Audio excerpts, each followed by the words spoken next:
Ken Ham and Terry Mortensen in the article Science or the Bible state the following. The battle between the Bible and molecules to man evolution is not one of religion versus science. Rather, it's a conflict between worldviews, a creationist starting assumptions, a biblical worldview, and an evolutionist starting assumptions, an anti-biblical worldview. Ravi Zacharias on page 16 of his book, Can Man Live Without God?, defines atheism as the following. Atheism is the deliberate, definite, dogmatic denial of the existence of God. He also uses the term anti-theist, anti-theism, or anti-theistic several times in his book, including on page 2, 9, 27, 32, and so on. This brings us to the first of the lies Christians tell, and why they tell them. The anti-theist, or anti-biblical. The lie, neatly summed up, is this: that people who don't believe in God don't believe in God because they make an irrational, dogmatic, a priori assumption that God does not exist. But here are the facts. Most people who don't believe in God do no such thing. Nobody defines themselves as an anti-theist, and in fact only 2.3% of the people in the world define themselves as atheists. A further 11.8% of the people in the world define themselves as non-religious. Dictionary.com equates non-religious with unreligious, meaning having no connection with or relation to religion. A very different definition from that offered by Ken, Ravi, and Terry.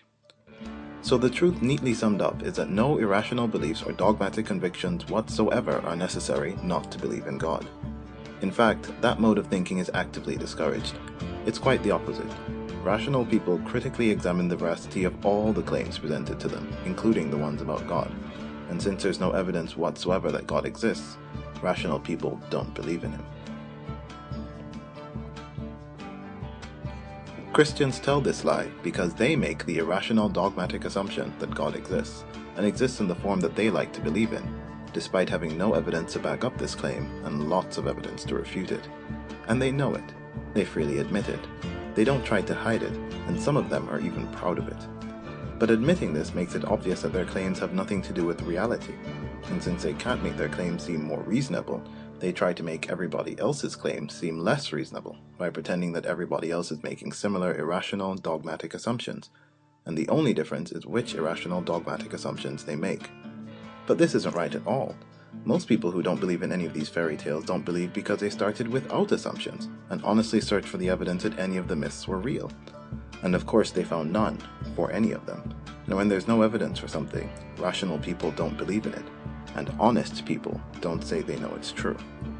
The words anti-biblical or anti-theist serve only to falsely equate the Christian approach to belief with the rational one, the former being irrational, dogmatic, baseless, and unconcerned with truth, and the latter being rational, reasoned, evidence-based, and wholly concerned with truth.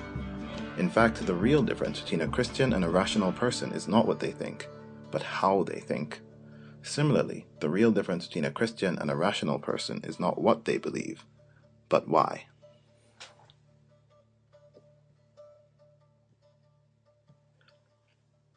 If you know of a lie that Christians like to tell, please send me a message with that lie, and I'll make a video about it.